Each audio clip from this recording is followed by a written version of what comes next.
Beneficiary. জি, জনাব আলমগীর হোসেন, দিন দিন কর প্রদান ও আদায় বৃদ্ধি হলেও দক্ষ পেশাদার সেবাধর্মী কর প্রশাসনের অভাবে এখনো অনেকের ইচ্ছা থাকা সত্ত্বেও স্বতঃস্ফূর্তভাবে করটা দিতে আগ্রহী হচ্ছে না, এবং প্রায় অভিযোগ আছে যে কোনোভাবে আমাদের যারা কর প্রদান করছে তাদের মধ্যে কিন্তু প্রচুর কর প্রদানকারী আছে যারা অনেকটা না জেনে কারো না কারোর উপর ডিপেন্ড করছে। যে প্রশ্নটা সবসময় আছে, কিছুক্ষণ আগে জনাব শামীম বলেছেন যে কর অফিসের কিছু দারোয়ান পিয়ন তারা পর্যন্ত কোটি টাকার সম্পত্তির মালিক হয়েছে, তারা মানে ট্যাক্স করে দিচ্ছে, তারা কর করে দিচ্ছে, শুধু একটা সার্টিফিকেট দিয়ে দেয়। কিন্তু ওই যারা আপনি তাদের উপর ডিপেন্ড করে তারা কিন্তু পরে একটা বিপদের সম্মুখীন হয়, কারণ তারা জানে না যে ভিতরে কি আছে, কারণ সার্টিফিকেট তারা শুধু পাচ্ছে। এটা কিন্তু প্রচুর, এরকম অভিযোগ আমরা প্রচুর পাই, এবং অনেক ক্ষেত্রে দেখা যায় যে একজন হয়তো কর সম্বন্ধে এতখানি এমন না, সে কিন্তু একটা ভালো চাকরি করছে এবং 5-7 বছর সে চাকরি করার পর দেখলো তার প্রথম যখন টিআইএন করা হয়েছে তখন তার সম্পত্তির খাতায় এক ভরি সোনাও নাই, কিংবা তার আপনি শুধু খরচই দেখানো হয়েছে, তার আয়ের ওইটা আর দেখানো হয়নি, একটা সার্টিফিকেট সর্বস্ব তার। সেখানে তার এটাকে ঠিক করার, কিংবা যখন সে ভুলটা বুঝতে পারলো যে অনেকগুলো ভুল হয়ে গেছে এবং 4-5 বছর ধরে এই ভুলটা করেই যাচ্ছে, এটাকে ঠিক করার কিংবা এটাকে পুনর্নির্ধারণ করার কি কোনো উপায় কিংবা সুযোগ আছে কিনা তাদের জন্য? ধন্যবাদ। অত্যন্ত ইম্পর্টেন্ট একটা প্রশ্ন, কিন্তু কারণ হচ্ছে আমরা প্রায় দেখি এই জিনিসটাও, সেটা হচ্ছে একটা লোক 10 বছর চাকরি করছে, ইনকাম ট্যাক্স রিটার্ন দেননি, বা অন্তত ইনকাম ট্যাক্স রিটার্ন দিয়েছেন, শুধু স্যালারিটা দেখিয়েছেন, আর অন্য কোনো তার সেভিংস, ম্যারেজ গিফট যা কিছু আছে, বা প্যাটার্নাল প্রপার্টি যেটা আছে সেটাও কিছু দেখানো হয়। এবং অল অন সার্ডেন যখন একসময় ট্যাক্স ডিপার্টমেন্ট এটা খুঁজে পায়, যখন জিজ্ঞেস করে, তখন তারা বলে আমার তো এই ছিল সেই ছিল, আমার এত বছরে কাজ করেছে, সেভিংস ছিল। এটা কেন হয়? দেখেন, আমাদের একটা প্যারাডক্স কি জানেন না? প্যারাডক্স হচ্ছে আমি সবকিছুর জন্য সময় দিতে রাজি আছি, কিন্তু একটু আইনের বইটা আমরা যে কর পরামর্শ কেন্দ্র, দেখেন আমরা একটা রিটার্ন কি করে পূরণ করতে হবে, আমরা কিন্তু আমাদের একটা বই আছে, আমরা কিন্তু প্রতি বছর বের করছি, কিন্তু সেটাও বলছে যে জটিল। না না, জটিল না, একদম আমরা এক্সাম্পল দিয়ে, মডেল দিয়ে কিন্তু আমরা অঙ্ক কষে আমরা দেখিয়েছি। আমরা একজন সিটিজেনের একটা কি কি রাইটস আছে তার সিটিজেন চার্টার আমরা বের করেছি। কিন্তু প্যারাডক্সটা হচ্ছে এখানেই যে তারা ওই এক ধরনের মনস্তাত্ত্বিক ভীতি, এই মনস্তাত্ত্বিক ভীতি থেকে তারা অ্যাভয়েড করতে চান। খুব অনেক উচ্চশিক্ষিত এবং অত্যন্ত ক্ষমতাবান লোকদেরকেও আমি দেখেছি, তারা অফিসারের সাথে বা কমিশনারের সাথে বা এডিশনাল কমিশনের সাথে যোগাযোগের পরিবর্তে হয়তো পিয়নের সাথে যোগাযোগ করতে স্বাচ্ছন্দ্য বোধ করেন। হ্যাঁ, করেন। This is very unfortunate.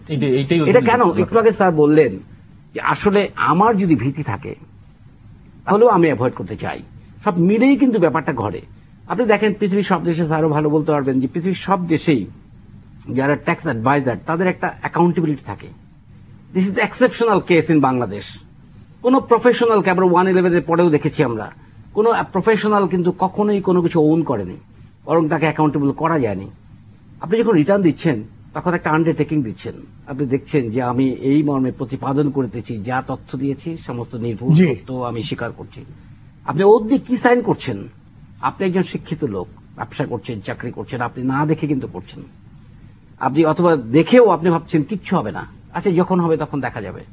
এই যে আমাদের মাইন্ডসেট, আপনি উপস্থাপন করায় বক্তব্যটি উপস্থাপন করে আমি বলছি, আপনার এই উপস্থাপনের সুযোগ আমি আমার করদাতাদেরকে বিনীতভাবে অনুরোধ করতে চাই যে আপনারা কি সাইন করছেন, যা সাইন করছেন সম্পদ, ব্যয়, সমস্ত কিছু বুঝে, নিজে জেনে যাচাই করে আপনি উপস্থাপন করুন, স্বাক্ষর করুন।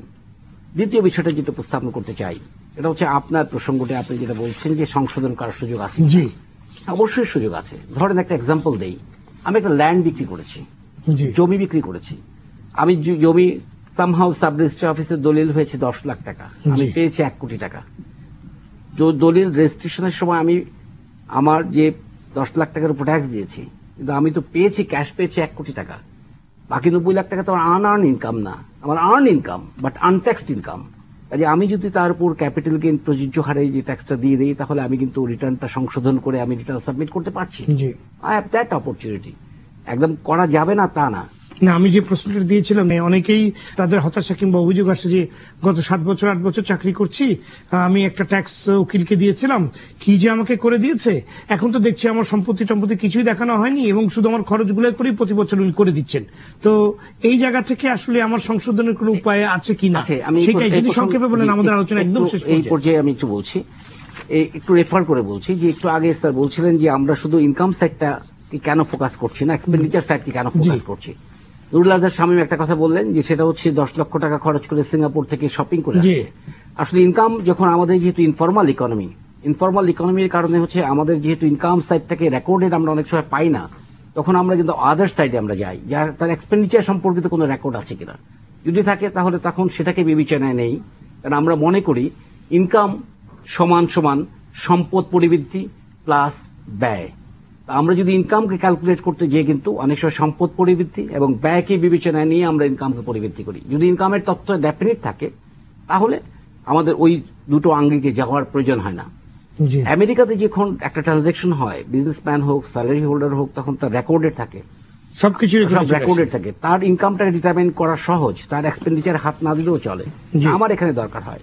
থার্ড ইস্যু হচ্ছে যদি উনি প্রুভ করতে পারেন ইয়েস তার একটা ইনকাম ছিল এবং ইনকাম থেকে আমার এই হচ্ছে এক্সপেন্ডিচার এবং তা থেকে সেভিংস থেকে আমি এটাকে আর্ন করেছি, একটা প্রপার্টি আর্ন করেছি বা সেভিংস আমার রয়ে গেছে, এবং তার যে খরচের মধ্যে সে 5 লাখ টাকা তার ইনকাম, কিন্তু খরচ দেখিয়েছেন 3 লাখ টাকা, 2 লাখ টাকা তিনি ক্লেম করেন এই সেভিংসে, আমরা কিন্তু সেটা বিবেচনার সুযোগ আছে, সাবজেক্ট টু কন্ডিশন দ্যাট তিনি কি ক্লেম করেছিলেন তৎকালীন সময়। তিনি যদি ক্লেম করেন যে 10 লাখ টাকার ইনকাম, ফ্যামিলি এক্সপেন্সেস 10 লাখ টাকা হয়ে গেছে, আর আজকে এসে যদি বলে যে না আমি ভুল দেখিয়েছি 10 লাখ টাকা ফ্যামিলি এক্সপেন্সেস ছিল না, আমার 2 লাখ টাকা ফ্যামিলি এক্সপেন্সেস ছিল এবং 8 লাখ টাকা আমার সম্পদ পরিবৃদ্ধি ছিল বা সম্পদ ছিল বা সেভিং ছিল, এটা আমাকে বলেন, এটা আপনি কোন ভিত্তিতে আজকে তাকে রেকটিফিকেশনের সুযোগ দেবেন? এটা আইনগত সুযোগ? জি, আপনার সুযোগটা আসলে খুবই কম।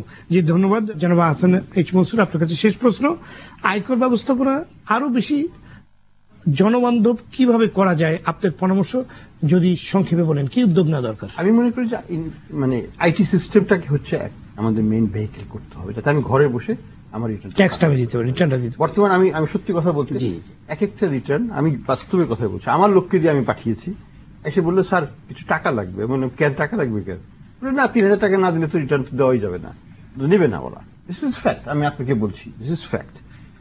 এইটার হাত থেকে আমরা রক্ষা পেতে পারি। এটা তো ভয়ঙ্কর ব্যাপার, সাধারণ মানুষ কি দিস ইজ এ রুটিন, আপনারা ভাউচ করতে পারেন, বাট আমার ব্যক্তিগত প্রত্যেক বছরে আমি কোনো কিছু নাই, কোনো বিবাদ কিছু নেই, বাট 3000 টাকা আমাকে দিতে হবে, কিন্তু তা না হলে আমার রিটার্ন তারা নেবে না।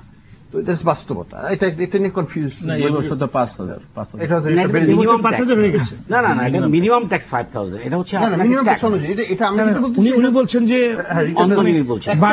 অ্যাকসেপ্ট করার জন্য ওটাকে সিল দিয়ে অ্যাকসেপ্ট করবে, সেটার জন্য। তো এটা কিন্তু আমাদের সিস্টেমের মধ্যে হয়ে গেছে। তাহলে আইটিসি আপনি বলতে চাচ্ছেন যে আমি যদি আমার কম্পিউটার থেকে যদি করতে পারি, তাহলে পরে ওই মিনিমাম ট্যাক্সটা কিন্তু আমি ব্যাংকে জমা দিয়ে আমি আপনার মিনিমাম ট্যাক্স, আমার যেটা ন্যায্য ট্যাক্স, আমার যদি 10 লাখ টাকা বা 20 লাখ টাকা বলেছে, আমি একটু ছোট একটু বলতে চাই। জি, আমাদের একেবারে একদমই এক কথায় বলতে চাই, সেটা হচ্ছে যে অতি সম্প্রতি এই ধরনের কিছু অভিযোগ আমাদের কাছে এসছে। আমাদের চেয়ারম্যান মহোদয় এই বিষয়ে আমাদের দিক নির্দেশনা দিয়েছেন, আমরা কিন্তু কঠোর ভাষায় এই বিষয়টা কিন্তু আমরা মাঠ পর্যায়ে কিন্তু প্রচার করেছি, বলেছি, এবং আমরা একটা প্রকল্প হাতে নিয়েছি। আগামী ডিসেম্বরের মধ্যে আশা করছি প্রকল্পটা শেষ হবে, ট্যাক্ট প্রকল্প, এবং আগামী বছর থেকে আশা করছি আগামী বছরে যে রিটার্নটা সাবমিট হবে সেটা অনলাইন রিটার্ন সাবমিট করা যাবে। ধন্যবাদ সবাইকে এই সমস্যাটা আমাদের স্টুডিওতে এসে আপনাদের মূল্যবান মতামত দেওয়ার জন্য। ধন্যবাদ। দর্শক, একটি দেশের অর্থনৈতিক ভিত্তি কতটুকু শক্তিশালী তা নির্ভর করে অভ্যন্তরীণ সম্পদ আহরণের বিস্তৃতি, ব্যাপ্তি ও পরিমাণের উপর। তাই অর্থনৈতিক অগ্রগতি ধরে রাখতে হলে এবং এগিয়ে নিতে হলে রাজস্ব আদায়ের পরিমাণ বাড়াতে হবে, এটাই স্বাভাবিক। তবে রাজস্ব আদায়ের পাশাপাশি সেবার মান বাড়ানোর দিকেও বিশেষ লক্ষ্য রাখতে হবে। কর আদায়ে আধুনিকতা ও নতুনত্ব যেন সাধারণ করদাতাদের ব্যক্তিগত গোপনীয়তা এবং ব্যবসায়ীদের স্বার্থ ক্ষুণ্ণ না করে, সেদিকে খেয়াল রাখতে হবে।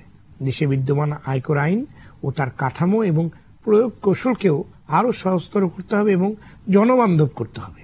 সর্বোপরি করদাতা এবং কর আহরণকারীদের মধ্যে সম্পর্কের উন্নয়ন ঘটানোর মাধ্যমে একটি উন্নত কর সংস্কৃতির বিকাশে সংশ্লিষ্ট সবাইকে এগিয়ে আসতে হবে। দর্শক, আজ এ পর্যন্তই। আর 2 দিন পরেই পবিত্র ঈদুল আজহা। সবাইকে ঈদের অগ্রিম শুভেচ্ছা জানিয়ে আজকের মতো বিদায় নিচ্ছি। আমি সৈয়দ আশিক রহমান। সবাই ভালো থাকুন, সুস্থ থাকুন। সঙ্গে থাকার জন্য আবারও ধন্যবাদ।